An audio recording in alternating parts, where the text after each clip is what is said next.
Welcome to this tutorial. In this tutorial, I'll show you how you can add your profile picture to your Facebook account. So once you have opened your Facebook application, simply click on these three vertical dots present at the corner of your screen. Once you have clicked on the three vertical dots, you can see this option right here, which displays your name and gives you an option to see your profile. Simply click here, and here you can see that your profile pic and also your cover photos will appear. If you want to add any profile pic, simply click on this profile pic icon right here.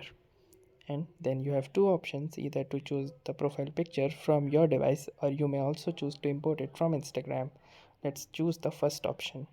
Then it will ask you to allow the access to your camera roll or to allow the access to the storage of your device. Simply click on this allow access button, and it will ask you again, and you need to click on this allow button right again, and a pop-up will appear which will ask you if Facebook can access photos and videos on this device.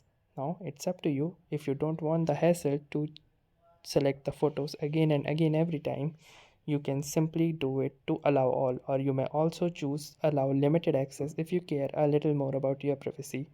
In this case, I am allowing all of the photos to be accessed by Facebook. Then here you can see that it will list out all of the photos in my gallery.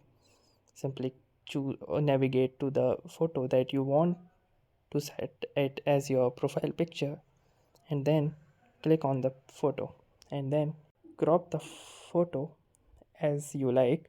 To crop the photo, simply click on this button right here, and here you can see, just like I am cropping, you may zoom in using your fingers or you may zoom out using the same. Then once you have specified of which portion should be appear, then you can also proceed to perform other operations like adding any sticker, or you may also choose to add any text, or you may also create any doodles. Then once you are done with all of these, you may simply click on this done button at the top corner of the screen. Simply click on the done button, and here you can see that the new profile picture is being displayed. So in order to save the changes, simply click on the save button at the top right corner. Once you have clicked the save button, here you can see, just simply refresh your account. It might take a little while to show the changes, and here you can see that the profile pic have been successfully updated in our Facebook account. So that's it for this video. If you like this video, make sure to hit the like button as well, comment on this video, share it, and don't forget to subscribe to our channel. Thank you for watching and have a nice day.